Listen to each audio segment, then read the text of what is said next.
Olá pessoal, tudo bem?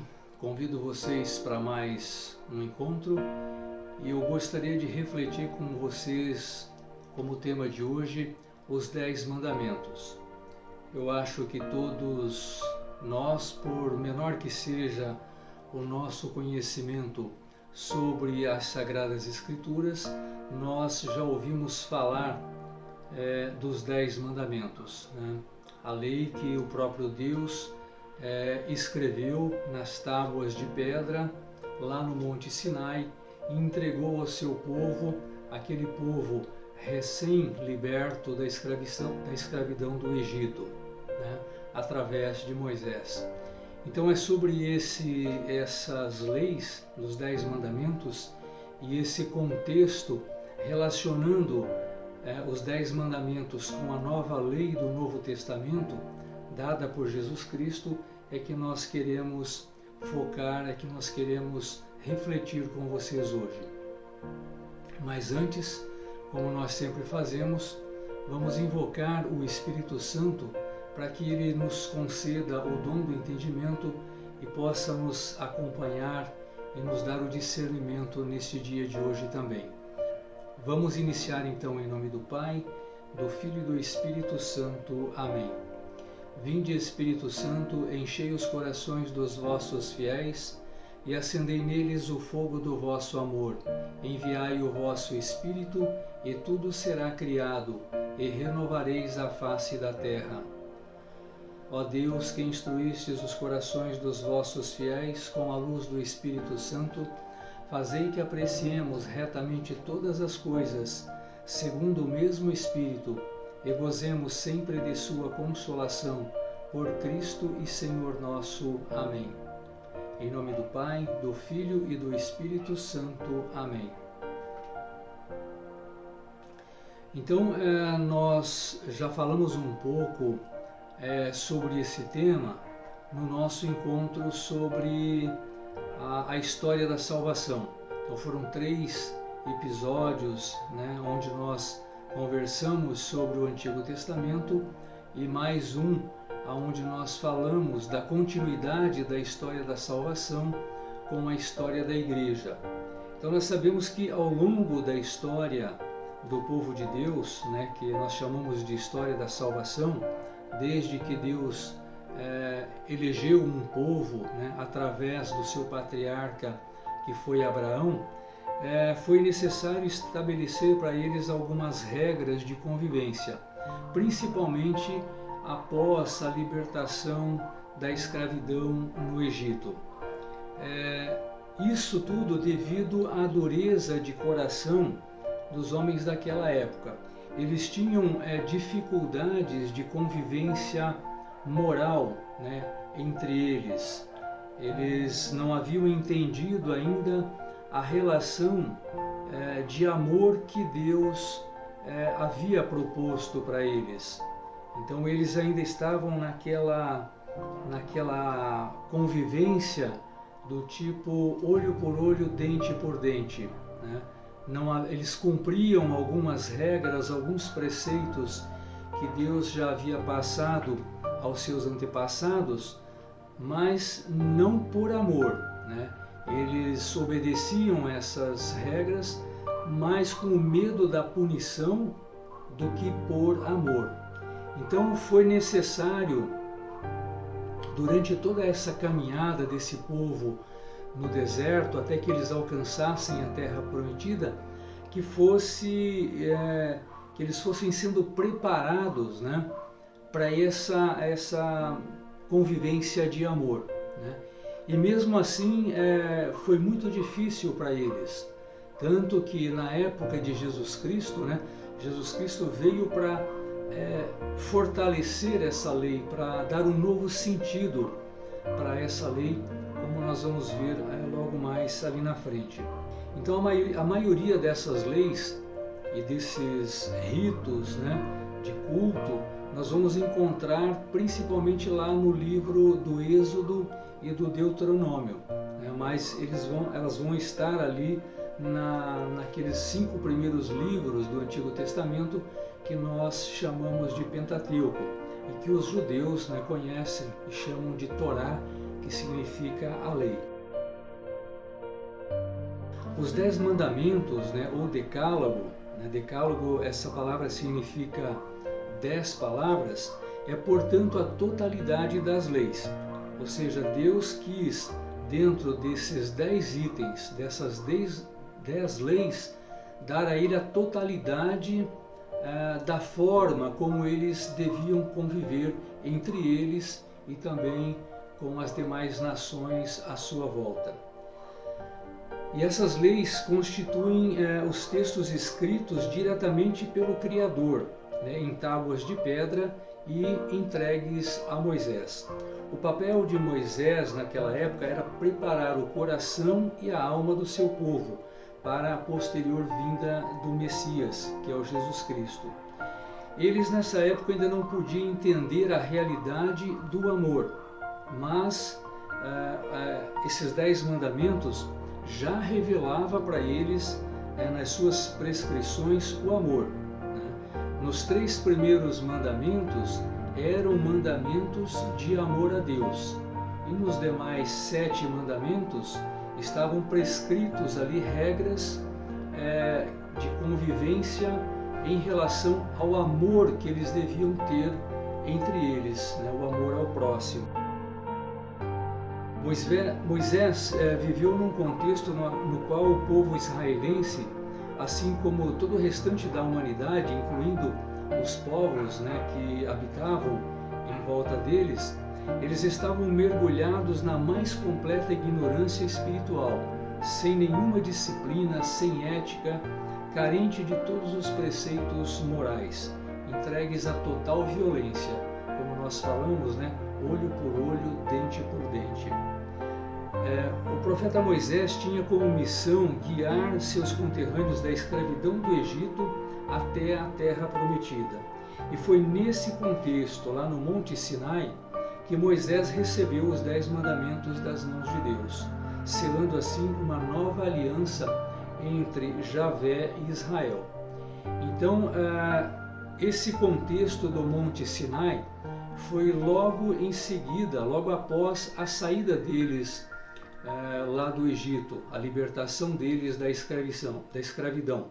Cerca de 3 meses mais ou menos, eles já enfrentavam, né, dificuldades de convivência, né? Eles chegavam ao ponto de se revoltarem contra Deus, pedindo que voltassem à escravidão, né, que Deus e Moisés haviam tirado eles do Egito para que eles morressem de fome e de sede lá no deserto. Ou seja, era uma total ingratidão, né, em relação àquilo que Deus já havia feito, não só para eles naqueles dias, mas também aos seus antepassados.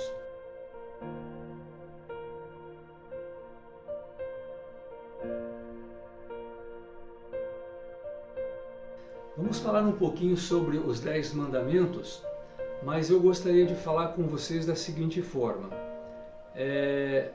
A maioria de vocês deve conhecer os 10 mandamentos na forma simplificada, ou seja, de uma forma catequética.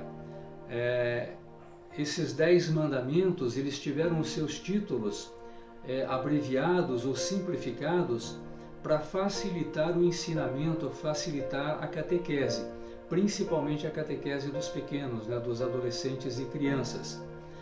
Mas nós vamos avançando, comparando essa fórmula simplificada com uma fórmula que está na Bíblia, né?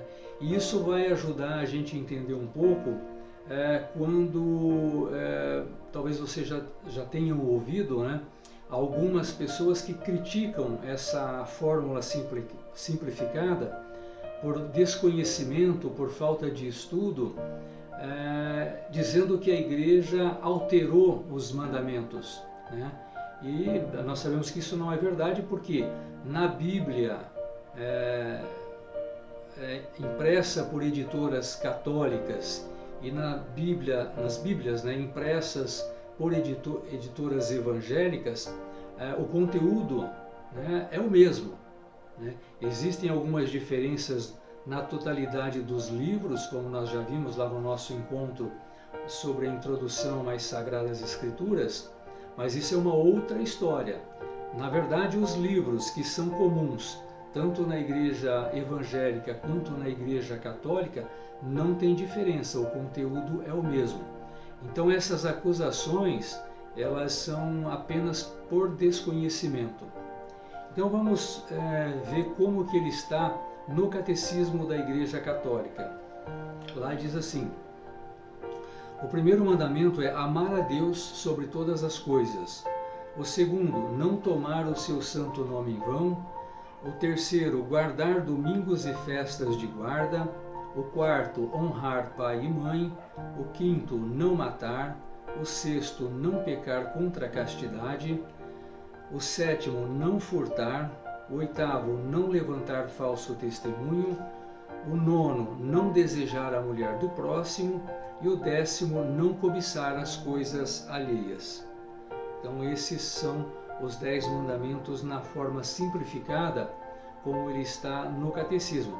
Mas lembrando que também no Catecismo é citada toda a fórmula que está lá no livro do Êxodo. E qual é o primeiro mandamento? Amar sobre todas as coisas, né? Se nós cremos que existe um único Deus, Criador de todas as coisas, é nosso dever reconhecê-lo como nosso único Deus e Criador e dar-lhe toda a glória em todo tempo e lugar. E também o devido culto, né, de amor e de adoração. Veja como que está escrito, né, lá no Êxodo capítulo 20. O primeiro mandamento, Deus fala assim: eu sou o Senhor teu Deus, que te tirei da terra do Egito, dessa casa da escravidão. Não terás outros deuses perante mim. Não farás para ti nenhuma imagem esculpida, nem figura que existe lá no alto do céu ou cá embaixo na terra, ou nas águas debaixo da terra. E não te prostrarás diante delas, e nem lhes prestarás culto. E vamos aqui no Novo Testamento, o que Jesus fala, complementa, né, sobre esse primeiro mandamento. Lá no capítulo 4 de Mateus, ele diz assim: ao Senhor teu Deus adorarás, e só a Ele prestarás culto. Então, muita gente fica com dúvida em relação principalmente a essa questão de culto às imagens. Nós também já tivemos oportunidade de falar aqui no nosso encontro, onde somos chamados à santidade. Então nós explicamos, deixamos bem claro lá a questão da diferença entre os cultos que nós prestamos aos santos, o culto que nós prestamos à Virgem Maria e o culto maior que nós prestamos somente a Deus, a Santíssima Trindade e ao Jesus Eucarístico, né? Então a Igreja, ela tem essas três formas de culto, esses três, vamos imaginar assim, esses três níveis de culto. O primeiro deles é o culto chamado de dulia, que é o culto mais simples de honra e de respeito que nós damos aos santos da Igreja, né? Depois nós temos o culto de hiperdulia, que é um culto maior, também de respeito e de honra, que nós só fazemos à Virgem Maria. E por fim o terceiro, né, e maior culto, que é o culto de adoração. Esse culto de adoração, ele é dado somente à Santíssima Trindade e a Jesus Eucarístico, né, que é o culto de adoração. Então quando nós falamos amar a Deus sobre todas as coisas, nós já estamos eliminando todas essas questões de adoração de imagem, de adoração aos santos e assim por diante. Adoração na Igreja é somente a Santíssima Trindade. O que nós prestamos aos santos e à Virgem Maria são apenas um culto de honra e de respeito por tudo aquilo que eles viveram dentro das suas comunidades, dentro dos seus contextos, ou seja, um culto de respeito a todo o bem que eles fizeram, a toda a causa que eles lutaram. Muitos deles, a grande maioria deles, se tornaram mártires pela causa de Jesus Cristo. Morreram por não negar a sua fé em Cristo. Então, por isso que nós prestamos cultos, de honra e de respeito a esses santos. Muitos santos que são conhecidos pelos seus milagres e muitos santos que são conhecidos por toda a sua luta dentro da igreja contra as heresias, santos que estiveram ao lado da igreja nos momentos mais difíceis da igreja e se tornaram doutores da igreja. Então essa é a grande diferença que precisa ficar bem claro para todos nós.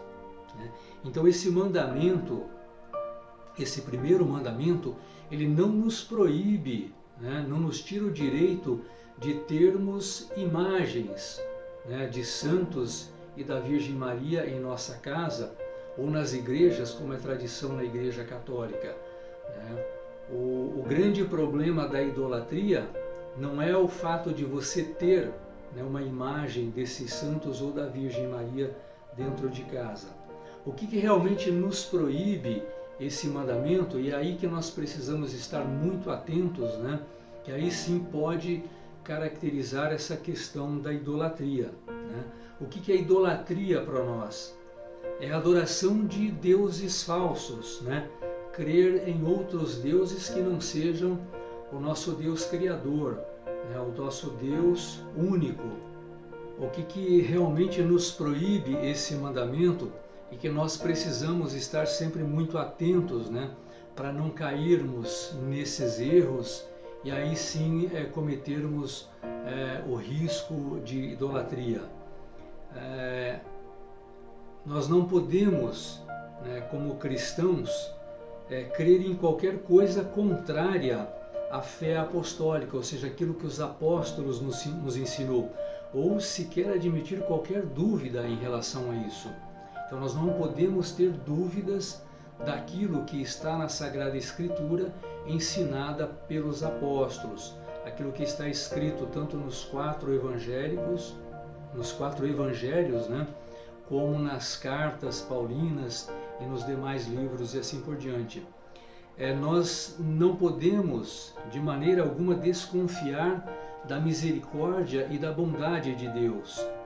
Nós não podemos aceitar, reter ou propagar qualquer escrito que seja contrário à doutrina apostólica, à doutrina dos apóstolos. Nós não podemos de forma alguma tomar parte em algum culto falso ou em práticas, por exemplo, de espiritismo, adivinhação, magias ou qualquer coisa supersticiosa. Então nós não podemos de forma alguma estar carregando amuletos, estar consultando signos, cartas, tarôs, esse tipo de coisa. Tudo isso não faz parte das obras de Deus. O ateísmo também é uma coisa que nega a existência de Deus, então nós não podemos sequer pensar em crer nesse tipo de coisa. E também nós temos que tomar muito cuidado, e aí talvez seja o nosso ponto principal, nós já falamos aqui também, que é colocar qualquer coisa ou qualquer pessoa, inclusive, entre nós e Deus. Então esse amor idólatra que nós às vezes costumamos ter pelos bens materiais e até mesmo às vezes por pessoas, nós precisamos muito cuidado. Então Deus deve ser o centro da nossa vida, estar diante de nós. Nós não podemos deixar que nada esteja entre nós e Deus. E não é difícil a gente observar até situações onde pessoas colocam bens materiais até acima de Deus. Como que é isso? Como é que a gente percebe isso? Por exemplo, nós já citamos aqui, você deixar de ir a uma missa dominical por conta de reuniões com os amigos, um almoço, uma janta, um jogo de futebol, uma balada. Então isso é idolatria, ou seja, você está dando mais valor, você está dando preferência para essas coisas materiais do que pelas coisas de Deus.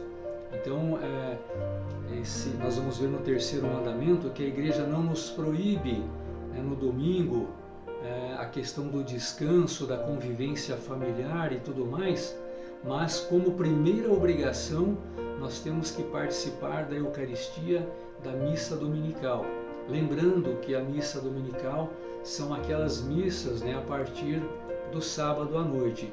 Então todas as paróquias têm pelo menos 3 ou 4 horários entre sábado à noite e domingo à noite de missas que você pode ir. Então isso não justifica você deixar de ir à missa por conta de outros compromissos. Então lembrando bem, que esse é o nosso risco maior de idolatria, é colocar coisas ou pessoas no lugar de Deus, à frente de Deus. Então Deus deve estar no centro de todas as coisas da nossa vida. O segundo mandamento, como é que ele está no catecismo? Não tomar o seu santo nome em vão. Como que ele está escrito lá no Êxodo? Não tomarás em vão o nome do Senhor teu Deus, pois o Senhor não deixará impune quem tomar o seu santo nome em vão.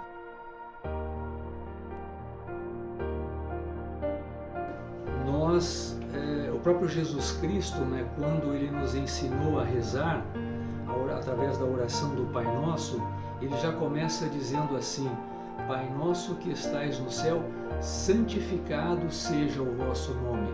Ou seja, o nome de Deus é santo, é para ser santificado, não é para ser usado a qualquer momento, em qualquer situação. Então, precisamos muito cuidado. Às vezes a gente pega alguns vícios, e acaba não percebendo o quanto nós podemos, de repente, estar tomando o santo nome de Deus em vão. Por esse mandamento, Deus nos manda respeitar e usar bem o seu nome, porque o seu nome é santo, é para ser santificado. Depois nós temos o terceiro mandamento, como é que ele está no catecismo? Guardar domingos e festas de guarda, como que ele está no livro do Êxodo. Lembra-te do dia do sábado para o santificares. Durante 6 dias trabalharás e farás todos os teus trabalhos, mas o 7º dia é o sábado do Senhor teu Deus. Não farás nele nenhum trabalho. Então aqui é importante também a gente entender o contexto da guarda do sábado pelos judeus e do domingo pelos cristãos. Então os judeus tinham a celebração do sábado para dar glórias a Deus, era um dia dedicado ao Senhor por conta principalmente da libertação da sua escravidão do Egito. E também, como está escrito lá no Gênesis, o dia de descanso, porque Deus fez o mundo e tudo o que nele há em 6 dias, e no 7º dia ele descansou. Então é no sábado que os judeus, eles fazem isso até hoje, que eles celebram, reservam esse dia para celebrar como dia do Senhor. E nós cristãos passamos a celebrar, a partir da ressurreição de Cristo, o dia do Senhor como o primeiro dia da semana, porque foi neste dia que Jesus ressuscitou, e foi com a ressurreição de Jesus que nós recebemos nosso maior presente, o nosso maior dom, que é o perdão dos nossos pecados.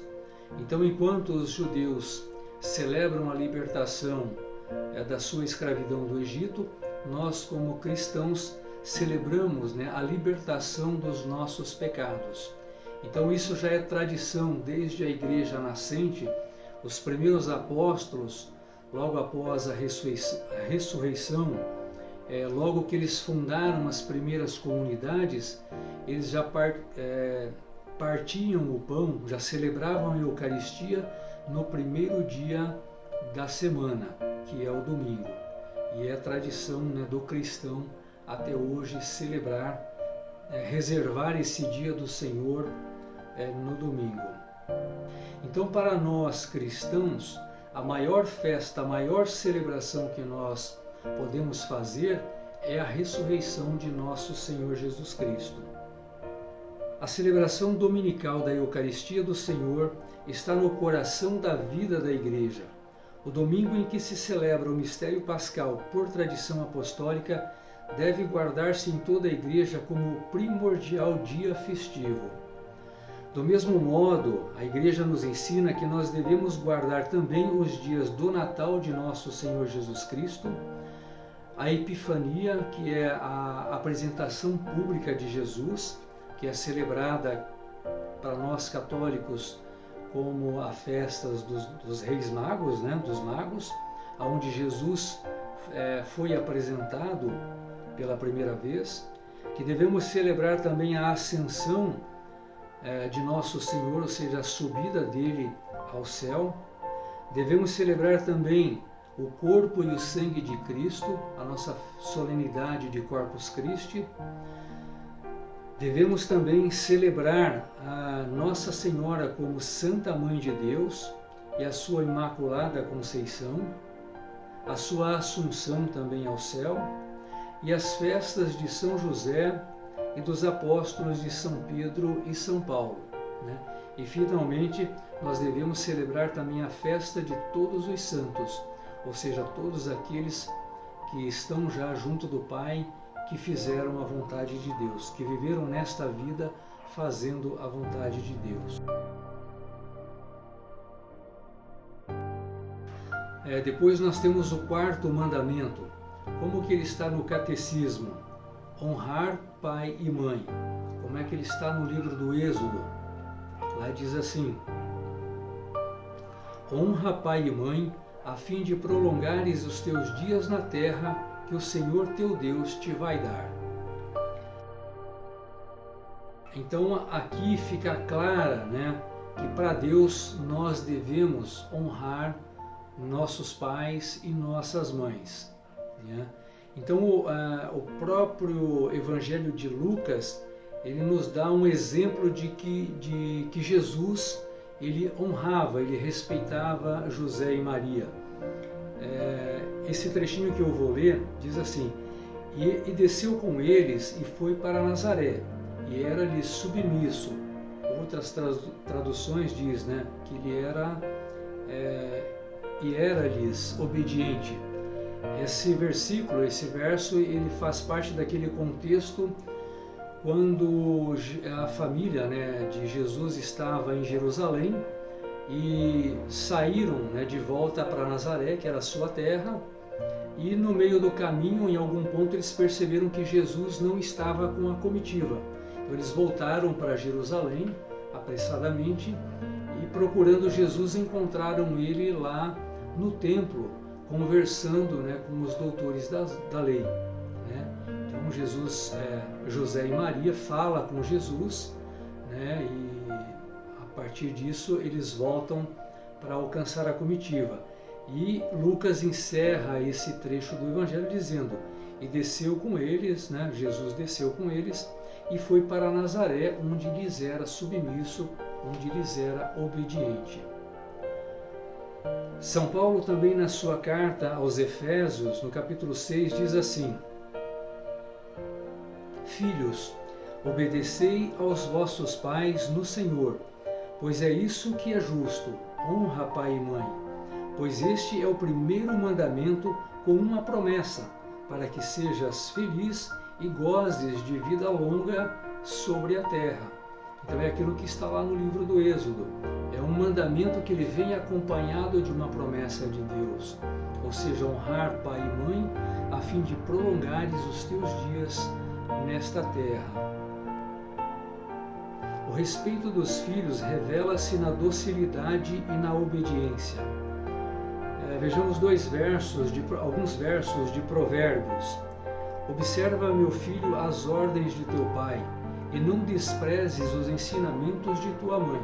Servir-te-ão de guia no caminho. velarão por ti quando dormires, e falarão contigo ao despertares. O outro diz assim: o filho sábio é fruto da correção paterna, mas o insolente não aceita a repreensão. O outro ainda diz: a coroa dos anciãos são os filhos de seus filhos, e o respeito pelos pais impregna todo o ambiente familiar. São Paulo, ainda também na sua carta aos Efésios, ele fala: suportai-vos uns aos outros na caridade, com toda a humildade e mansidão. Se São Paulo diz que nós devemos nos tratar, né, na caridade, com toda a humildade, entre nós que somos próximos, quanto mais em relação aos nossos pais. Por outro lado, a Igreja também nos ensina que os pais devem olhar para os seus filhos como filhos de Deus e respeitá-los como pessoas humanas, e devem educar os seus filhos no cumprimento da lei de Deus. Os pais são os primeiros responsáveis pela educação dos filhos, testemunham essa responsabilidade, primeiro pela criação de um lar, onde são regra a ternura, o perdão, o respeito, a fidelidade e o serviço desinteressado. O lar deve ser um lugar apropriado para a educação das virtudes, a qual requer a aprendizagem e toda a abnegação. Os pais têm a grave responsabilidade de dar bons exemplos aos seus filhos. E os pais também, sabendo reconhecer diante deles os próprios defeitos, serão mais capazes de os guiar e os corrigir. Então a gente deve ter, os pais devem ter a humildade de reconhecer também os seus erros perante os seus filhos. Aquele que dá ensinamentos ao seu filho será louvado, e vós, pais, não irriteis os vossos filhos, pelo contrário, educai-os com disciplina e advertências, inspiradas pelo Senhor. Quem diz isso é São Paulo, ainda na sua carta aos apóstolos. Muito bem, o que diz o 5º mandamento? No Catecismo diz não matar. No Êxodo, muito parecido, não matarás. O que Jesus Cristo nos fala está narrado lá no capítulo 5 de Mateus. Ouvistes o que foi dito aos antigos: não matarás. Aquele que matar terá de responder em juízo. Eu, porém, digo-vos: quem se irritar contra o seu irmão será réu perante o tribunal. E lá no Sermão da Montanha, né, o Senhor ele lembra também que nós devemos tomar cuidado, né, com a ira do ódio e da vingança. E mais ainda, né, Cristo exige do seu discípulo que ofereça a outra face, que ame os seus inimigos. O que ele quis dizer com isso? Que nós devemos ter cuidado também no nosso trato com os próximos, né? Porque a ira, o ódio, a vingança, mesmo que ela não tire a vida física de uma pessoa, ela pode tirar a vida espiritual, ela pode matar essa pessoa do ponto de vista psicológico. Então, muitas vezes, a pressão exercida sobre as pessoas mais fracas pode tirar dela todo o gosto pela vida. Então, matar não é só fisicamente. A gente pode também estar matando uma outra pessoa, tanto psicologicamente como espiritualmente. Então, nós devemos tomar muito cuidado no trato com as pessoas, principalmente nas pessoas mais frágeis.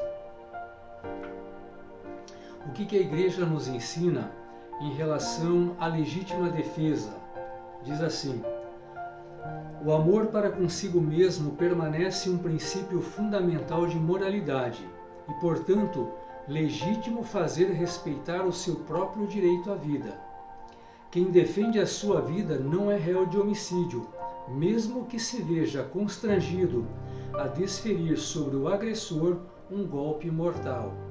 Portanto, se para nos defendermos usarmos de uma violência maior do que a necessária, isto será ilícito, Mas se repelirmos a violência com moderação, isso será lícito. E não é necessário para a salvação que se deixe de praticar tal ato de defesa, para evitar a morte do outro, porque se está mais obrigado a velar pela própria vida do que pela alheia.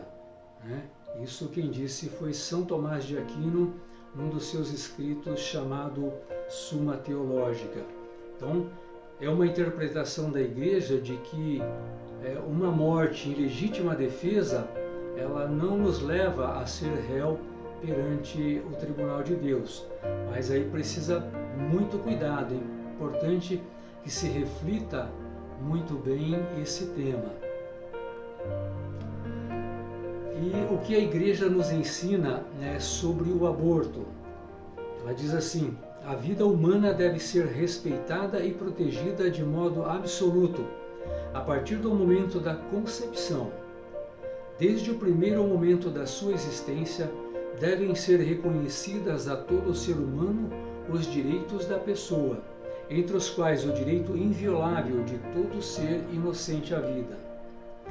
Veja o que está escrito, o que Deus nos fala através do profeta Jeremias. Antes de te formar no ventre materno, eu te escolhi. Antes que saísses do seio da tua mãe, eu te consagrei. Então a gente precisa entender que a vida ela vem muito antes da concepção, Então a vida material ela se inicia com a concepção, mas como a gente pode ver aqui, Deus nos amou antes da nossa geração. Veja o que está escrito lá no Salmo 139. Vós conheceis já a minha alma e nada do meu ser vos era oculto, quando secretamente era formado, modelado nas profundezas da terra. E a Igreja ainda nos diz mais. A Igreja afirmou desde o século I a malícia moral de todo o aborto provocado. E esta doutrina não mudou. Continua invariável. O aborto direto, isto é, querido, e como fim ou como meio, é gravemente contrário à lei moral. Deus, Senhor da vida, confiou aos homens para que estes desempenhassem de um modo digno o nobre encargo de conservar a vida. Esta deve, pois, ser salvaguardada com extrema solicitude desde o primeiro momento da concepção. O aborto e o infanticídio são crimes abomináveis, ou seja, a Igreja ela condena o aborto desde já do seu início, desde a Igreja primitiva. Isso já se encontra registrado em um documento chamado Didaqué. Didaqué era o catecismo já das primeiras igrejas, Ali o ensinamento que eram dados àqueles que queriam iniciar a sua vida cristã. Então esse é o documento. Nesse documento já se existia o registro, em relação ao aborto, ou aquilo que a Igreja condena desde o seu princípio. O que a Igreja nos fala ainda sobre o suicídio? O suicídio contraria a inclinação natural do ser humano para conservar e perpetuar a sua vida. É gravemente contrário ao justo amor de si mesmo. Ofende igualmente o amor do próximo, porque quebra injustamente os laços de solidariedade com as sociedades familiar, nacional e humana, em relação às quais temos obrigações a cumprir. O suicídio é contrário ao amor do Deus vivo. Óbvio que perturbações psíquicas graves, a angústia ou o temor grave de uma provação, de um sofrimento, da tortura, são circunstâncias que podem diminuir a responsabilidade do suicida. Não se deve desesperar da salvação eterna das pessoas que se suicidaram. Deus pode, por caminhos que só Ele conhece, oferecer-lhes a ocasião de um arrependimento salutar. a igreja ora pelas pessoas que atentaram contra a própria vida. Então, ao contrário do que se pensava antes, né, que as pessoas que se suicidavam, tiravam a própria vida, elas estavam sujeitas à condenação eterna. Mas esse pensamento hoje ele é diferente. Nós entendemos que esse julgamento só cabe a Deus, pois só Deus conhece o interior, né, de cada pessoa, sabe o momento pelo qual ele está passando e as motivações que levaram ele a cometer esse suicídio. Então a igreja ela nos ensina que nós devemos rezar, assim como nós rezamos para todos os falecidos, rezar também por aqueles que cometeram esse suicídio, porque com certeza Deus conhece o pensamento íntimo de cada um e o que levou ele a cometer aquele ato de suicídio. Não cabe somente a Deus o julgamento. Depois nós temos o sexto mandamento, como que ele está no catecismo, diz assim: não pecar contra a castidade. Como que ele está escrito no livro do Êxodo: não cometerás adultério. Então vamos entender isso melhor. Veja o que Jesus disse, e está narrado lá no capítulo 5 de Mateus. Ouvistes o que foi dito: não cometerás adultério. Eu, porém, digo-vos, todo aquele que olhar para uma mulher, desejando-a, já cometeu adultério com ela no seu coração. Ou seja, com isso, Cristo já dá uma amplitude maior para esse mandamento, né? Então, o cometer adultério não é o simples ato do adultério, de uma relação fora do casamento. Mas ele diz aqui que todo aquele que olhar para uma mulher desejando-a já cometeu adultério. Então é sobre essa amplitude que nós vamos entender melhor por que a igreja, ao invés de escrever não cometerás adultério, escreve não pecar contra a castidade.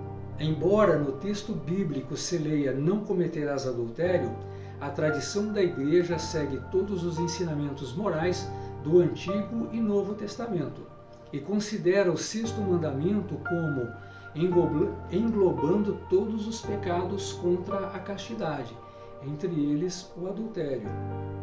E quais são esses pecados contra a castidade, né? Qual é a amplitude que a igreja dá para esse mandamento? Então, os pecados contra a castidade são a luxúria, que é o sexo desordenado, masturbação, a excitação voluntária a fim de conseguir prazer, a fornicação, sexo fora do casamento, a pornografia, tanto para quem fabrica os conteúdos quanto para quem consome, a prostituição em todas as suas esferas, mulheres, homens, crianças, tanto para quem paga quanto para quem consome. Ou melhor, tanto para quem paga como para quem recebe. O estupro, qualquer forma de violência sexual, a homossexualidade, o incesto, ou seja, todos esses pecados, eles estão considerados como pecados contra a castidade. O corpo de um cristão, desde que recebeu o batismo, é um templo de Deus. Lembre-se que no nosso encontro, cujo tema foi o Espírito Santo, nós falamos que o nosso corpo ele é templo do Espírito Santo. Então, por isso que fala aqui que é templo de Deus. E nós não devemos profaná-lo, cometendo pecados de impureza, que expulsam ou que afastam Deus da nossa alma e a faça merecedora do inferno. A igreja entende que o sexto mandamento é muito mais abrangente do que simplesmente cometer um adultério. Seguindo o próprio exemplo de Jesus Cristo, que deu uma amplitude lá naquele contexto onde ele estava, onde ele vivia, ele já deu essa amplitude para esse mandamento. Então a igreja, ao longo da sua existência, da sua do seu magistério, também viu, né, a necessidade de ampliar também outros pecados como o pecado contra a castidade. Depois nós temos o 7º mandamento. No catecismo diz não furtar. No livro do Êxodo diz não roubarás. São Paulo, na sua primeira carta aos Coríntios, diz nem ladrões, nem gananciosos, nem salteadores herdarão o reino de Deus. O 7º mandamento prescreve a prática da justiça e da caridade na gestão dos bens terrenos e dos frutos do trabalho dos homens. Neste mandamento é proibida a mentira, ou seja, aquilo que não é nosso, aquilo que é fruto do trabalho de outras pessoas, né, com o seu suor, não nos pertence, não nos dá o direito de lhe tirar. Então é muito claro isso, né? Não roubar, não furtar, ou seja, qualquer ato, qualquer atitude, mesmo que seja aquela que você usa de enganação para tirar, né, alguma coisa do próximo, cai dentro desse mandamento. O 8º mandamento é não levantar falso testemunho, tanto no catecismo quanto no livro do Êxodo. Neste mandamento fica claro que é proibida a mentira e manda-se respeitar a boa fama do próximo. Nós devemos amar a verdade, porque Cristo é a verdade, e Ele nos ensinou que a verdade nos torna livre e também nos santifica. Então, o falso testemunho, o perjúrio, a mentira, cuja gravidade se mede pela natureza da verdade que ela deforma, né? Das circunstâncias, das intenções do mentiroso, que causa danos à imagem do próximo, isso é um falso testemunho, né? É um falso testemunho também um juízo temerário, aquele juízo onde você fala sem ter certeza, a maledicência, a difamação, a calúnia, tudo isso lesa e destrói a boa reputação e a honra, né, da outra pessoa. Vamos para o 9º mandamento. O que diz no catecismo? Não desejar ou não cobiçar a mulher do próximo. O que diz lá no Êxodo? Não cobiçarás a casa do teu próximo, não desejarás a mulher do teu próximo, nem o seu servo, nem a sua serva, nem o seu boi, ou o seu jumento, nem nada que lhe pertença. Então, veja o que São João ele fala sobre a questão da concupiscência, né? Ou seja, da questão do desejo desordenado. Ele fala sobre os desejos da carne, os desejos do olho e a soberba da vida. Então, esses 3 pecados de desejos, né, que abrange que está abrangendo nesse 9º mandamento. Então ele proíbe todo esse desejo da carne e da cobiça dos bens alheios, né? As formas de que o pudor se reveste, ela varia de cultura para cultura. No entanto, ele continua a ser toda parte um pressentimento, né, de uma dignidade humana. Então ele nasce com o despertar da consciência pessoal. Quer dizer, isso não muda, não dá para dizer que isso muda de um lugar para outro de acordo com a cultura, né? A cultura não muda os preceitos, não muda o mandamento. E também a igreja nos ensina que nós devemos ensinar o pudor às crianças e aos adolescentes, né? Já para despertá-los para o respeito e pela pessoa humana. E por fim, o 10º mandamento. Como é que ele está escrito no catecismo? Não cobiçar as coisas alheias. Como é que ele está escrito no Êxodo? Não cobiçarás nada que pertença ao teu próximo, né? E ainda lá no Deuteronômio diz, não cobiçarás a casa do teu próximo, nem o seu campo, nem o seu servo, nem a sua serva, o seu boi ou o seu jumento, nem nada que lhe pertença. E aí Jesus diz assim no capítulo 6, né, de Mateus, aonde estiver o teu tesouro, aí estará também o teu coração. Ou seja, se você está de olho naquilo que é dos outros, ali o seu coração vai estar também. Então aí vem a questão da inveja, da cobiça e assim por diante. O 10º mandamento, ele desdobra e completa o 9º, que tem por objeto a concupiscência da carne. Proíbe cobiçar o bem do outro. É a raiz de onde procede o roubo, a rapina e a fraude, que são proibidos pelo 7º mandamento, que é não furtar. Os desejos dos olhos conduz à dolência e à injustiça, proibidas no 5º mandamento. A cobiça, bem como a fornicação, tem a sua origem na idolatria, proibida nos 3 primeiros mandamentos da lei. O 10º mandamento, então, incide sobre a intenção do coração e resume com o 9º todos os preceitos da lei.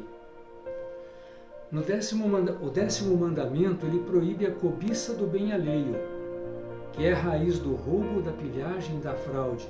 Proíbe deixar-se levar pelos desejos dos olhos, que leva a tantos pecados.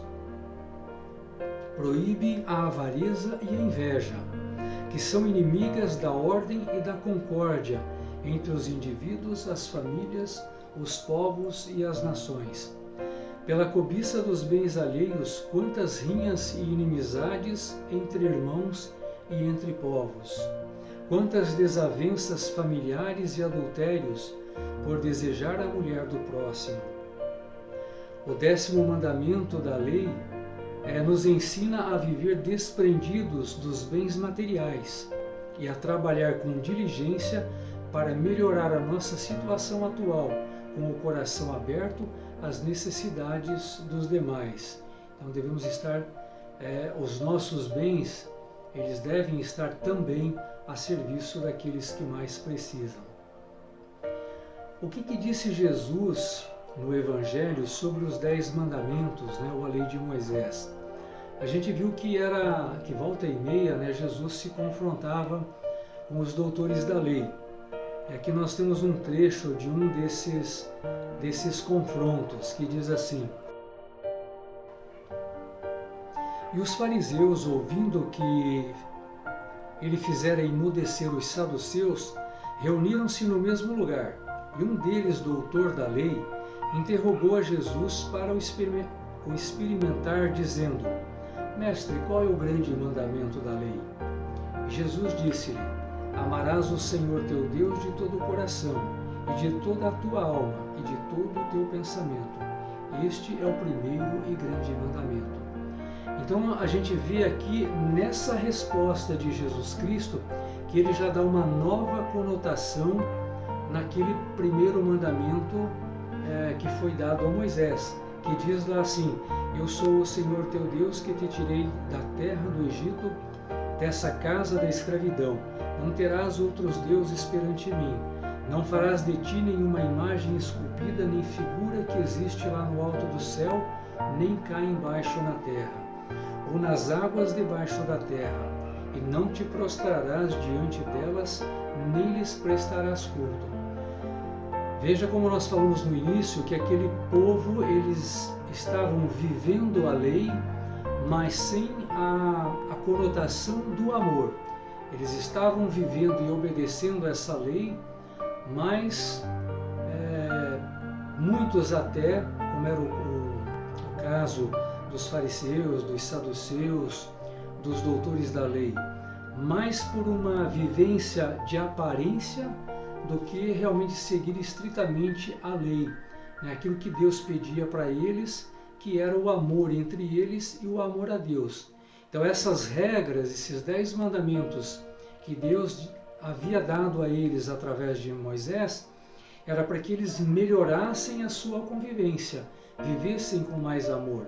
E Deus vem aqui e confirma tudo isso. Nós vemos que ele dá uma outra conotação para esse primeiro mandamento. Ele dá a conotação do amor. É amar a Deus sobre todas as coisas, de todo o teu coração, de toda a tua alma e de todo o teu pensamento, ou seja, com toda a sua inteligência. Por que Jesus disse? Porque ele sabe que para amar a Deus nós precisamos primeiro amar ao próximo, né? Então, se nós amamos a Deus e amamos ao próximo, nós cumprimos com tudo aquilo que está no mandamento. E Jesus ainda complementa, né? E o segundo é semelhante a este: amarás o teu próximo como a ti mesmo. E fala mais: desses 2 mandamentos dependem toda a lei e os profetas. Então Jesus, com essa nova interpretação da lei, ele em 2 mandamentos, ele cobre toda a lei do Antigo Testamento: amar a Deus e amar ao próximo. Quem ama ao próximo não mata, não rouba, não comete adultério, ou seja, não comete nenhum daqueles pecados que estão lá nos 10 mandamentos. E para finalizar, os 10 mandamentos, eles são importantes para qualquer sociedade. E na verdade não haveria sociedade se não vivenciasse, pelo menos parte desses mandamentos. Até porque, para quem não é cristão ou vive numa sociedade afastada de Deus, ou numa sociedade onde essas leis não existem e não são respeitadas, essa sociedade ela não dura, ela se desfaz, né? Ela não se desenvolve, ela se perverte, ela se torna muito ruim para todos os que fazem parte delas. E foi o Deus de Israel, o Deus de Isaac e de Jacó, que nos deu essas leis. Os 10 mandamentos em primeiro lugar, né? Com a nova interpretação de Jesus Cristo: amar a Deus sobre todas as coisas e amar ao próximo como a ti mesmo. À primeira vista, elas são poucas e simples, mas são absolutamente essenciais para que a sociedade exista e se mantenha. Então, ou seja, deveria ser básico, para toda a sociedade viver esses mandamentos. E a lição que a gente tira, a mensagem que fica para nós, é que Deus não pede muito de nós, né? Deus pede o simples, o básico, que é o amor, a convivência entre os homens com amor, e esse amor, dedicado a Deus, colocando Deus no centro de todas as coisas. Então, pessoal, essa era a mensagem que nós tínhamos para hoje sobre os 10 mandamentos. Lógico que nós falamos aqui de uma forma bastante superficial, isso é tema e conteúdo para se aprofundar bastante. Então peço a vocês, continuo pedindo para que vocês continuem se aprofundando nesse tema e em todos os temas que nós já passamos para vocês, tá bom? Então até a próxima, fiquem com Deus, se Deus quiser, logo estaremos de volta.